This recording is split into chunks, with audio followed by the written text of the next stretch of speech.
সাবেক আইসিটি প্রতিমন্ত্রী জুনায়েদ আহমেদ পলক ক্ষমতার অপব্যবহার করে নাটোরের সিংগায় একচ্ছত্র আধিপত্য বিস্তার করেন, তৈরি করেন 5 স্টার বাহিনী।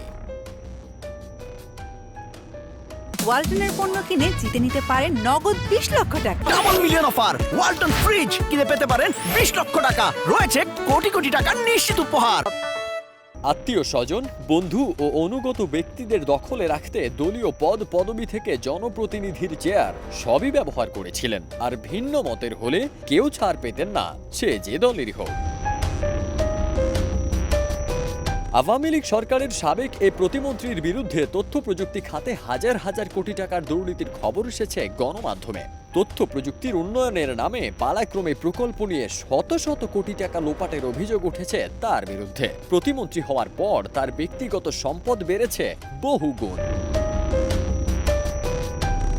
পলকের দুর্নীতির অন্যতম উৎস ডিজিটাল বাংলাদেশ কর্মসূচি, A2I প্রকল্প, Sheikh Russel digital lab, high tech park, IT park ইত্যাদি। অভিযোগ আছে এসব খাতে প্রকল্প হলেই 15% কমিশন দিতে হতো পলক সিন্ডিকেটকে।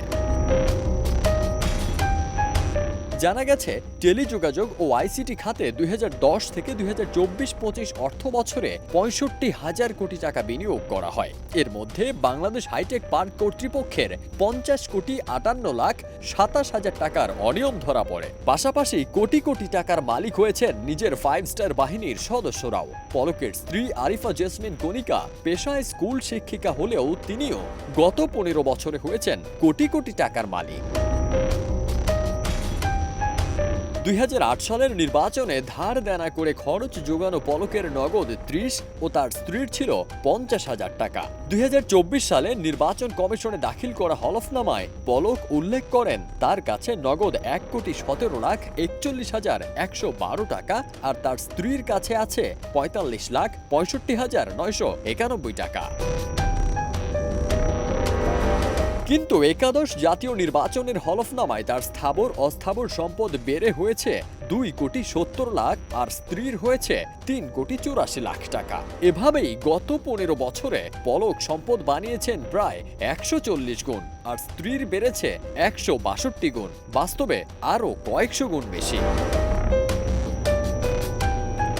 উপজেলা বিএনপির সাবেক সদস্য সচিব দাউদার মাহমুদ বলেন, সাবেক প্রধানমন্ত্রীর ছেলে সজীব ওয়াজেদ জয়ের ছত্রছায়ায় পলক এখন শত শত কোটি টাকার মালিক। 6 আগস্ট বিকেলে ঢাকার শাহজালাল আন্তর্জাতিক বিমানবন্দরে আটক হন তিনি। পলক ও তার স্ত্রী আরিফা জেসমিন কণিকার ব্যাংক হিসাব জব্দ করে বাংলাদেশ ব্যাংকের আর্থিক গোয়েন্দা সংস্থা BFIU। নাটোরের সিংড়া থানায়ও তার বিরুদ্ধে 3টি মামলা হয়েছে। এখন তিনি আসামি হয়ে কারাগারে আছেন।